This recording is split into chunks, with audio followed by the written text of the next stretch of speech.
जय हिंद साथियों, नमस्कार। ट्रिपल सी मई 2023 एग्जामिनेशन के लिए आज से हम क्लासेस स्टार्ट कर रहे हैं। क्लासेस की टाइमिंग इवनिंग 7:30 PM होगी, हर शाम 7:30 बजे। आप सभी लोग तैयार रहिएगा ट्रिपल सी एग्ज़ाम की बेहतर तैयारी करने के लिए। दोस्तों, यहाँ पर डे आपको हम एग्ज़ाम में जो क्वेश्चंस पूछे जा चुके हैं, मीन्स प्रीवियस पेपर के कलेक्शंस आपको पर डे मिलेंगे। तो हर शाम 7:30 बजे आप सभी लोग क्लासेस को अटेंड करते रहिएगा। साथ ही साथ एग्ज़ाम से पहले क्या पढ़ें, कैसे पढ़ें, ये आप सभी लोग पूछते रहते हैं। तो सबसे पहले आप सभी लोग कोशिश करिए कि आप पूरे सिलेबस को कंप्लीट करें। कंप्लीट करने के लिए आप हमारे क्रैश कोर्स में इनरोल कर सकते हैं, जहां पर चैप्टर वाइज सारा कंटेंट आप सभी को मिल जाएगा। अगर आपके पास समय नहीं है तो आप हमारी जो ट्रिपल सी की महामैराथन क्लास है उसको जरूर देख लीजिएगा। वह एक क्लास आप सभी को ट्रिपल सी एग्ज़ाम में टॉप कराएगी। और जिन्हें भी ई बुक की आवश्यकता है, वीडियो के नीचे ट्रिपल सी की सबसे बेस्ट ई बुक हमारी 2100 मोस्ट इंपॉर्टेंट क्वेश्चन की ई बुक की लिंक दी गई है। क्लिक करके डाउनलोड कर लीजिए, पढ़िए और ट्रिपल सी एग्ज़ाम में टॉप करिए। तो टाइम वेस्ट ना करते हुए चलिए शुरू करते हैं आज की ये क्लास, क्योंकि सीधी बात नो बकवास, यही है अभय एक्सेल की class. Let's begin in this topic.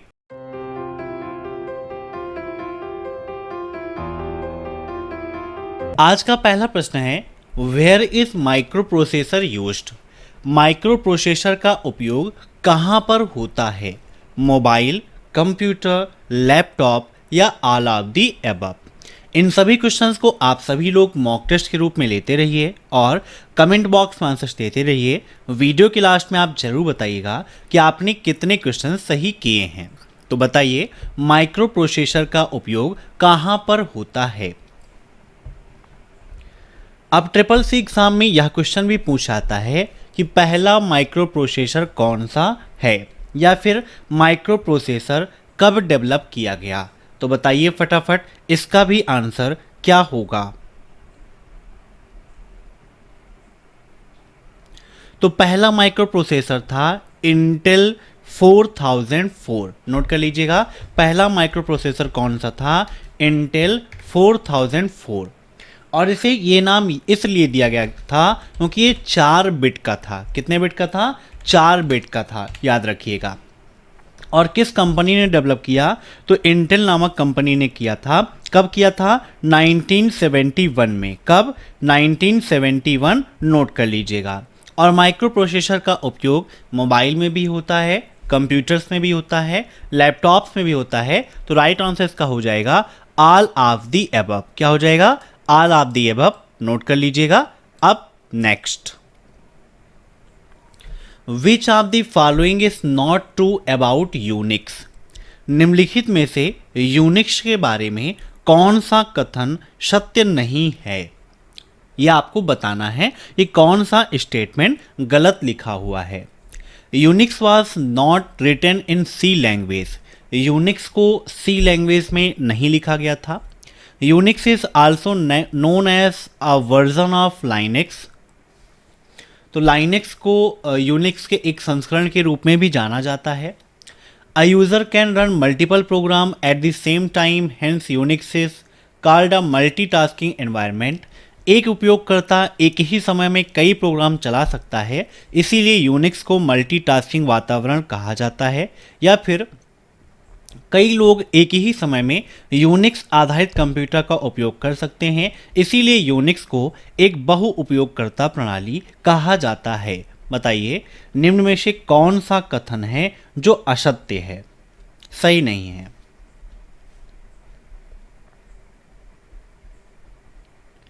तो यहां पर इसका राइट आंसर हो जाएगा option first, Unix was not written in C language. ये बात बिल्कुल गलत है, क्योंकि यूनिक्स जो है सी लैंग्वेज में ही लिखा गया है।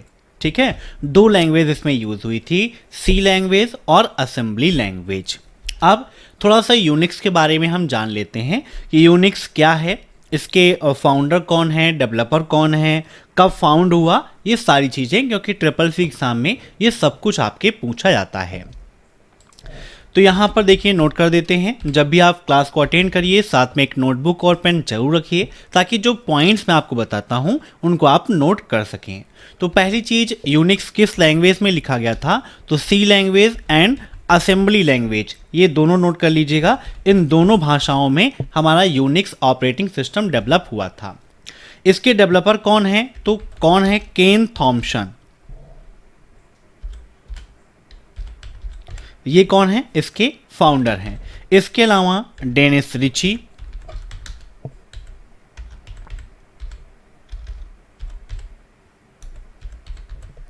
ठीक है, ये क्या है? इनके फाउंडर हैं।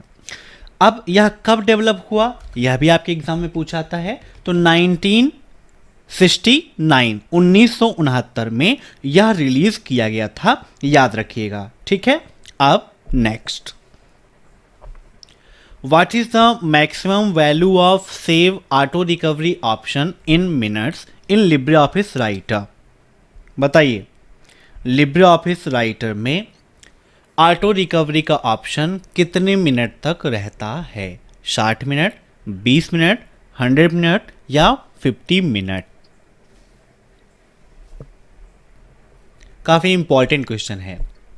लिब्रे ऑफिस राइटर क्या होता है? लिब्रे ऑफिस जैसे आपने अगर यूज किया है MS ऑफिस, तो MS ऑफिस में आपने डॉक्यूमेंट के रूप में उपयोग किया होगा MS वर्ड का, वैसे ही सेम एज लिब्रे ऑफिस में लिब्रे ऑफिस राइटर मिलता है जो एक डॉक्यूमेंट प्रोग्राम है। और यहाँ पर इसका राइट आंसर हो जाएगा ऑप्शन फर्स्ट 60।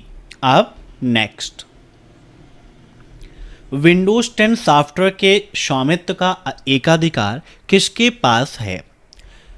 बताइए, यहाँ पर सीधा सा क्वेश्चन ये पूछा जा रहा है कि विंडोज 10 का ऑनर कौन है, इस सॉफ्टवेयर का मालिक कौन है?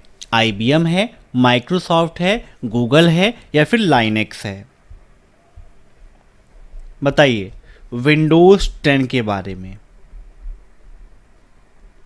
तो यहां पर इसका राइट आंसर हो जाएगा ऑप्शन सेकेंड, माइक्रोसॉफ्ट, ठीक है। माइक्रोसॉफ्ट कंपनी द्वारा ही विंडोज ऑपरेटिंग सिस्टम डेवलप किया गया है ना। तो विंडोज के जितने भी वर्जन हैं, चाहे वो विंडोज 10 हो, 11 हो, 7 हो, 8.1 हो, ये सभी किसके द्वारा हैं? माइक्रोसॉफ्ट के द्वारा ही डेवलप किया गया है।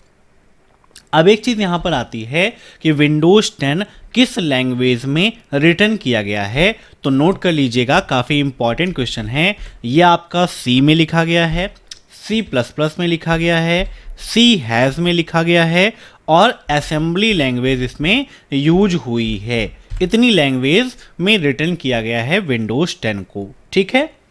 कब इसको मैन्युफैक्चर किया गया, कब इसको रिलीज़ किया गया? तो इसको जुलाई 2015 में रिलीज़ किया गया था। कब? जुलाई 2015 में इसको रिलीज़ किया गया था विंडोज 10 को। अब एक चीज़ और आती है कि विंडोज 10 कितनी लैंग्वेज में अवेलेबल है? तो प्रेजेंट टाइम पर विंडोज 10 110 भाषाओं में अवेलेबल है, ठीक है, याद रखिएगा। अब नेक्स्ट, किस मेनू के अंतर्गत पेज सेटअप पाया जाता है? मतलब पेज सेटअप का ऑप्शन किस मेनू में मिलता है? टूल्स मेनू, फाइल्स मेनू, स्लाइड शो मेनू या नन ऑफ दीज? बताइए क्या होगा इसका राइट आंसर। तो यहाँ पर चलिए हम ओपन कर लेते हैं लिब्रे ऑफिस राइटर और विद प्रैक्टिकल आपको समझाते हैं कि किस मेनू में पेज सेटअप का ऑप्शन अवेलेबल है और कैसे आप पेज को सेट कर सकते हो, क्या क्या ऑप्शंस वहाँ पर आपको मिलते हैं।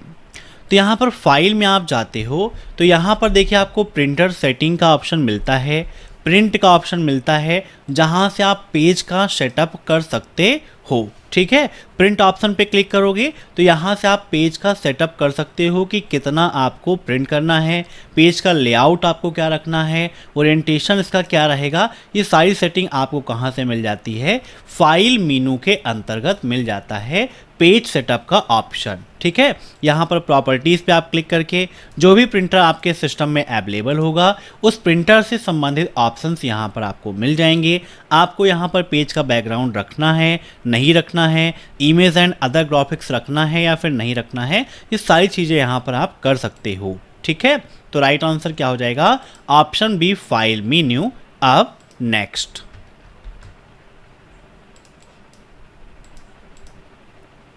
राइटर में बाय डिफ़ॉल्ट फॉन्ट नेम क्या होता है? What is the by default font name in LibreOffice Writer? Liberation Sans, Liberation Serif, Calibri या नन ऑफ दिस? तो यहाँ पर देखिए लिब्रे ऑफिस राइटर ओपन है, जूम कर लेते हैं।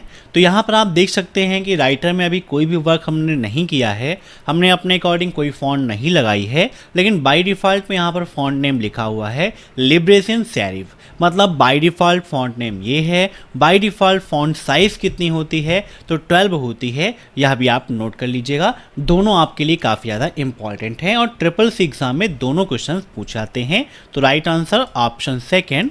अब next, what is on demand mail relay among the following? निम्नलिखित में से ऑन डिमांड मेल रिले क्या है? ट्रिपल सी एग्जाम में पूछता है कि ODMR का फुल फॉर्म क्या है? नोट कर लीजिएगा, ODMR, तो इसका फुल फॉर्म होता है ऑन डिमांड मेल रिले। और ये क्या है? An SMTP extension, protocol for web page, protocol for SMTP security या फिर HTTP। तो ऑन डिमांड मेल रिले क्या है? एक SMTP एक्सटेंशन है। Option first is right. अब नेक्स्ट, लिब्रे ऑफिस राइटर में एक टेबल की शैडो स्टाइल बनाते समय निम्नलिखित में से कौन सी छाया को डालने के लिए उपलब्ध स्थिति नहीं है? While formatting the shadow style of a table in LibreOffice Writer, which one of the following is not available position? मतलब कौन सी पोजीशन वहाँ पर अवेलेबल नहीं है जब टेबल में शैडो स्टाइल का उपयोग करते हैं? Cast shadow to top left, cast shadow to top bottom, cast shadow to bottom right, cast shadow to top. बताइए इसमें क्या होगा राइट आंसर? तो यहाँ पर देखिए विद प्रैक्टिकल समझाते हैं। टेबल हमें इंसर्ट करनी है तो टेबल मेनू पर जाना होगा। इंसर्ट टेबल का ऑप्शन यहाँ पर दिया गया है। अब यहाँ से क्वेश्चन ट्रिपल सी एग्जाम में पूछा जाता है कि टेबल इंसर्ट करने की शॉर्टकट की क्या है? तो इंसर्ट टेबल के लिए Ctrl+F12 का उपयोग किया जाता है। तो यहाँ पर हम क्लिक करते हैं तो बाय डिफ़ॉल्ट में यहाँ पर देखिए कॉलम और रो की संख्या कितनी आ रही है? 2 और 2 आ रही है। तो ट्रिपल सी एग्जाम में एक क्वेश्चन यह भी पूछा जाता है कि लिब्रे ऑफिस राइटर में बाय डिफ़ॉल्ट कॉलम और रो की संख्या कितनी होती है? तो 2 और 2। अब यहाँ पर इंसर्ट पर क्लिक कर देंगे तो हमारी यहाँ पर देख सकते हैं आप सभी लोग टेबल इंसर्ट हो गई है और नीचे यहाँ पर ऑप्शंस भी आ गए हैं, है ना, जो टेबल से संबंधित है। तो यहीं पर आप देखिए जब आप आगे आएंगे तो यहाँ पर ऑटो फॉर्मेट स्टाइल है, बॉर्डर का ऑप्शन दिया गया है, बॉर्डर स्टाइल का ऑप्शन दिया गया है, ये कैसा बॉर्डर आप चाहते हैं। इसके अलावा बॉर्डर कलर का ऑप्शन यहाँ पर दिया गया है। आगे आप देखते हैं तो यहाँ पर नंबर फॉर्मेट का ऑप्शन दिया गया है ना, परसेंटेज का ऑप्शन है, इंसर्ट कैप्शन है, प्रोटेक्ट सेल है, ऐसे बहुत सारे ऑप्शंस यहाँ पर आपको मिल जाते हैं। फिर यहाँ पर मिलता है टेबल प्रॉपर्टीज़ का ऑप्शन। टेबल प्रॉपर्टीज़ में आप जब बॉर्डर पे जाते हैं तो यहाँ पर देखिए आपको ऑप्शन मिलता है, पहला है नो बॉर्डर का, दूसरा आउटर बॉर्डर का, फिर आउटर बॉर्डर यहाँ पर दिया गया है हॉरिजॉन्टल लाइन, है ना, आउटर ये है, फिर ये है, ऐसे कई सारे ऑप्शंस आपको मिलते हैं। यहीं पर आपको मिलता है शैडो स्टाइल का, जहाँ पर पोजीशन में देखिए नो शैडो, फिर दूसरा है cast shadow to bottom right, फिर यहाँ पर टॉप राइट, फिर यहाँ पर बॉटम लेफ्ट, फिर यहाँ पर टॉप लेफ्ट, ये ऑप्शंस यहाँ पर दिया गया है। लेकिन टॉप बॉटम का कोई भी ऑप्शन यहाँ पर अवेलेबल नहीं है। तो मतलब यहाँ पर राइट आंसर क्या हो जाएगा? टॉप बॉटम, ऑप्शन बी, ये उपलब्ध स्थिति नहीं है। अब नेक्स्ट, निम्नलिखित में से कौन सा www से नियंत्रित होता है? Virtual banking, universal banking, wholesale banking या नन ऑफ दिस? अब ट्रिपल सी एग्जाम में www का फुल फॉर्म भी पूछा जाता है। तो www का फुल फॉर्म है वर्ल्ड वाइड वेब। क्या होता है? वर्ल्ड वाइड वेब होता है। और इसका राइट आंसर क्या हो जाएगा? Option first, virtual banking. अब नेक्स्ट, स्लाइड को प्रभावशाली बनाने के लिए किस कमांड का उपयोग करते हैं? Which command is use to make slide effective? Clip art, graphics, transitions या इंसर्ट? तो स्लाइड को अट्रैक्टिव इफेक्टिव बनाने के लिए हमें ट्रांजिशंस इफेक्ट मिलते हैं जिनका उपयोग किया जाता है। तो राइट आंसर इसका ऑप्शन सी, ट्रांजिशन इफेक्ट। अब next, full form of FDM. FDM का फुल फॉर्म क्या है? Fused deposition modelling, frequency division multiplexing, franchises delivery manifest या ए एंड बी दोनों? तो एफडीएम का फुल फॉर्म है फ्यूज्ड डिपोजिशन मॉडलिंग भी, फ्रीक्वेंसी डिवीजन मल्टीप्लेक्सिंग भी। तो राइट आंसर इसका ए एंड बी। अब नेक्स्ट, लिब्रे ऑफिस राइटर में ओपन रिमोट का ऑप्शन किस मेनू में होता है? इन LibreOffice writer which menu has the option of open remote? Edit, view, file या फिर फॉर्मेट? ओपन रिमोट और सेव रिमोट, ये दो ऑप्शंस आपको मिलते हैं। बताइए फटाफट इसका राइट आंसर क्या होगा। तो यहाँ पर इसका राइट आंसर रहेगा ऑप्शन थर्ड, फाइल मेनू। यहाँ पर जब आप विजिट करते हैं फाइल मेनू को तो यहाँ पर मिलता है ओपन रिमोट का ऑप्शन। ओपन रिमोट के द्वारा अगर आपने किसी क्लाउड स्टोरेज पर कोई फाइल स्टोर करके रखी है तो वहाँ से आप अपने लिब्रे ऑफिस राइटर डॉक्यूमेंट में डायरेक्टली फाइल को इंसर्ट कर सकते हो, उस डॉक्यूमेंट को इंसर्ट कर सकते हो। ठीक है, ये ओपन रिमोट का वर्क है। अब नेक्स्ट, निम्नलिखित में से किस कमांड का उपयोग वीआई एडिटर में फॉरवर्ड डायरेक्शन में पैटर्न खोजने के लिए किया जाता है? Which of the following command is used in VI editor to find the pattern in the forward direction?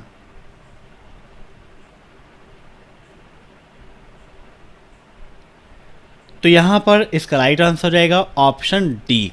ठीक है, इसका उपयोग किया जाता है। अब नेक्स्ट, x86 क्या है? Operating system, processor, web browser या नन ऑफ दीज? तो ये क्या है आपका? एक प्रोसेसर है। Option B is right. अब नेक्स्ट, सोशल नेटवर्किंग संचारित होती है। Is social networking transmitted between two computers, a computer and a router, a human and a computer, between two or more person? बताइए, सोशल नेटवर्किंग संचालित होती है किनके बीच में? तो दो कंप्यूटर के बीच में बिल्कुल नहीं होती है, कंप्यूटर राउटर बिल्कुल नहीं। एक आदमी और एक कंप्यूटर होगा तब भी वहाँ पर सोशल नेटवर्किंग नहीं होगी, क्योंकि उससे जुड़ने के लिए कम से कम दो लोगों का तो होना आवश्यक है जो आपस में संवाद स्थापित कर सकें, आपस में बातचीत कर सकें। तो राइट आंसर इसका हो जाएगा between two or more persons. अब नेक्स्ट, निम्नलिखित में से कौन सा क्लाउड कंप्यूटिंग का अनुप्रयोग है? एडोब, पेपल, गूगल जी सूट या all of the above? Which of the following is the application of cloud computing? Cloud computing. तो राइट आंसर इसका option D, all of the above, क्योंकि ये सारे ऑप्शंस हैं क्लाउड कंप्यूटिंग से संबंधित। अब next, to create a message और मेल वी क्लिक्ड ऑन। कोई भी मैसेज बनाने के लिए या फिर मेल बनाने के लिए हम कहाँ पर क्लिक करते हैं? सीसी, कंपोज, बीसीसी या फिर क्रिएट? बताइए क्या होगा इस राइट आंसर। तो जब हमें ईमेल पर कोई भी मेल बनानी होती है, कोई मैसेज बनाना होता है, तो वहाँ पर कंपोज पर क्लिक करते हैं तो कंपोजिशन विंडो ओपन हो जाती है, जहाँ पर हम मेल क्रिएट कर सकते हैं। जिसको मेल भेजना है उसका मेल एड्रेस टाइप करके उसको मेल सेंड कर सकते हैं। अब नेक्स्ट, फेसबुक की किसी पोस्ट में अधिकतम कितने अक्षर प्रयोग किए जा सकते हैं? What is the maximum number of characters that can be used in a Facebook post? 280, 63206, 2500 या कोई लिमिट नहीं है। फेसबुक क्या है? वर्तमान समय की सबसे फेमस सोशल नेटवर्किंग साइट है। ट्रिपल सी एग्जाम में क्वेश्चन पूछा जाता है कि वर्तमान समय की सबसे फेमस सोशल नेटवर्किंग साइट कौन सी है, तो फेसबुक ही है जो सबसे ज़्यादा फेमस है। और इसका राइट आंसर हो जाएगा ऑप्शन सेकेंड 63206। अब next, G2C stand for, G2C का फुल फॉर्म क्या है? What is the full form of G2C?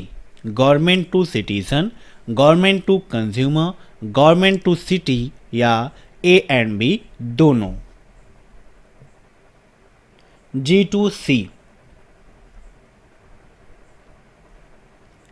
Chapter number 7 में ये टॉपिक आपको मिलता है, email, social networking and e commerce. तो यहाँ पर इसका राइट आंसर हो जाएगा option first, government to citizen. अब नेक्स्ट, कंप्यूटर बूट करते समय कौन सी फाइल बैच फाइल है जिसे पढ़ा जाता है? Auto batch, auto dot bat, auto exec.bat या auto executive dot bat? Which file is the batch file that is read while booting a computer? तो राइट आंसर ऑप्शन सी। अब next, WordPress को क्या कहा जाता है? Static websites, content manage website, dynamic website या none of this? WordPress को क्या कहते हैं? तो वर्डप्रेस को बोलते हैं content managed website. Option second is right. अब नेक्स्ट, डेस्कटॉप पब्लिशिंग के लिए आमतौर पर किस प्रिंटर का उपयोग किया जाता है? Daisy wheel printer, dot matrix printer, laser printer या inkjet printer? Desktop publishing, desktop publishing का मतलब हमें उच्च गुणवत्ता का ग्राफिक्स चाहिए, हाई क्वालिटी का, बढ़िया सा हमें वहाँ पर प्रिंट चाहिए, तो इसके लिए किस प्रिंटर का उपयोग करेंगे? तो इसका राइट आंसर हो जाएगा ऑप्शन सी, लेज़र प्रिंटर का उपयोग इस कार्य के लिए करते हैं। वर्तमान समय में सर्वाधिक उपयोग होने वाला प्रिंटर है लेज़र प्रिंटर। अब नेक्स्ट, राइटर में किसी टेबल को तोड़ने के लिए किसका प्रयोग करते हैं? What do use to break a table in LibreOffice Writer? Merge table, split table, split cell या मर्ज सेल? सेल को तोड़ने का मतलब कि उसको डिवाइड कर देना है ना। टेबल को तोड़ने का मतलब यही है यहाँ पर कि उसको दो भागों में या जितने भागों में डिवाइड करना है वो डिवाइड करना। तो राइट आंसर इसका हो जाएगा ऑप्शन सेकेंड, स्प्लिट टेबल का उपयोग करके हम अपनी टेबल को स्प्लिट कर सकते हैं, दो पार्ट्स में या तीन पार्ट्स में, जितने पार्ट्स में हमें डिवाइड करना है उतनी बार स्प्लिट पर क्लिक करके हम डिवाइड कर सकते हैं। अब next, common gateway interface is used to, common gateway interface का उपयोग होता है किस चीज़ के लिए? Generate executable file from web content by web browser, web server के द्वारा वेब कंटेंट के माध्यम से एग्जीक्यूटेबल फाइल जनरेट करने के लिए, जनरेट वेब पेज को जनरेट करने के लिए, स्ट्रीम वीडियो या डाउनलोडेड मीडिया फाइल्स। तो कॉमन गेटवे इंटरफेस का उपयोग generate executable file from web content के माध्यम से एग्जीक्यूटेबल फाइल को जनरेट करने के लिए वेब सर्वर से। अब नेक्स्ट, क्लाउड कंप्यूटिंग इंटरेक्शन के लिए इंटरनेट कनेक्शन आवश्यक है, ट्रू या फॉल्स? बताइए। An internet connection is necessary for cloud computing interaction.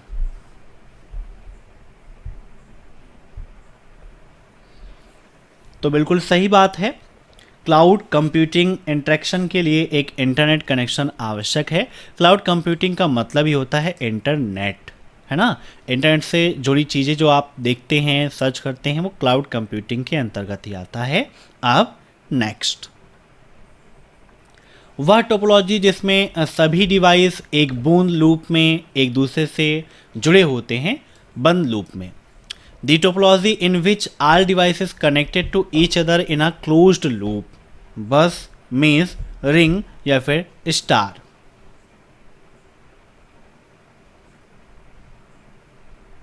तो यहाँ पर इसका राइट आंसर जाएगा ऑप्शन सी, रिंग टोपोलॉजी में ऐसा होता है। Option C is right. अब next,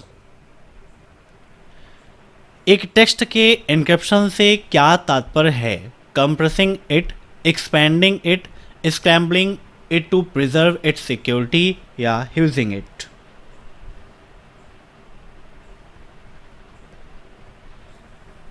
By encryption of a text we mean scrambling it to preserve its security. Option third is right. अब next, dot dot dot in analogue computer. Analogue computer में निम्नलिखित में से क्या होता है? Input is never converted into digital form. Input कभी भी डिजिटल फॉर्म में कन्वर्ट नहीं होता। Input is first converted into digital form. Input पहले डिजिटल फॉर्म में कन्वर्ट होता है। The output is displayed in digital form. Output जो है वो डिजिटल फॉर्म में डिस्प्ले होता है, या ऑल ऑफ द अबव। तो एनालॉग कंप्यूटर में इनपुट कभी भी डिजिटल फॉर्म में कन्वर्ट नहीं होता है। Option first is right. अब नेक्स्ट, लिब्रे ऑफिस कैल्क में गोल सीक फंक्शन किस मेनू में मिलता है? टूल्स, डाटा, विंडो या फिर फार्मूला। बताइए, लिब्रे ऑफिस कैल्क में गोल सीक का फंक्शन किस मेनू के अंतर्गत मिलता है?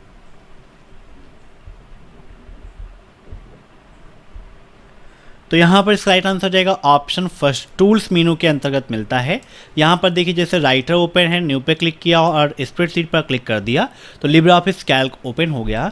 टूल्स मेनू में आप जाते हैं तो यहाँ पर देखिए, टूल्स मेनू में आपको पहले मिलता है स्पेलिंग का ऑप्शन, जिसकी शॉर्टकट की है F7। CCC एग्जाम में पूछा आता है कि लिब्रे ऑफिस कैल्क में स्पेलिंग चेक करने की शॉर्टकट की क्या है, तो F7। ऑटोमेटिक स्पेल चेकिंग के लिए Shift+F7। थर्जर्स के लिए Ctrl+F7 का उपयोग करते हैं। और यहीं पर आपको ऑप्शन मिलता है गोल सीक का। तो गोल सीक का ऑप्शन कहाँ पर है? टूल्स मेनू में पाया जाता है। राइट आंसर यहाँ पर टिक कर दिया है। अब नेक्स्ट, IPv6 कितने बिट का होता है? 16 बिट, 128 बिट, 32 बिट या 64 बिट। IPv6 कितने बिट का होता है? तो IPv6 और IPv4 क्या हैं? ये इंटरनेट प्रोटोकॉल के वर्जन्स हैं। IPv4 भी आपके एग्जाम में पूछा आता है और IPv6 भी। तो IPv6 आपका 128 बिट का होता है। Option second is right. और IPv4 कितने बिट का होता है? तो 32 बिट का होता है। यह भी आप नोट कर लीजिएगा, ठीक है।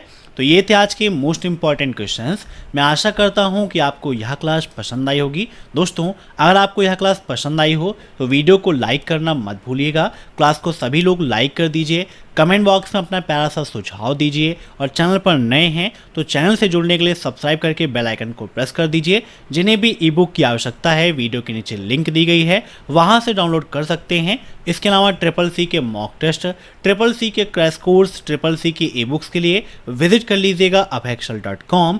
Thanks for watching my video. फिर मिलते हैं नेक्स्ट क्लास में नए क्वेश्चंस के साथ। तब तक के लिए बाय बाय।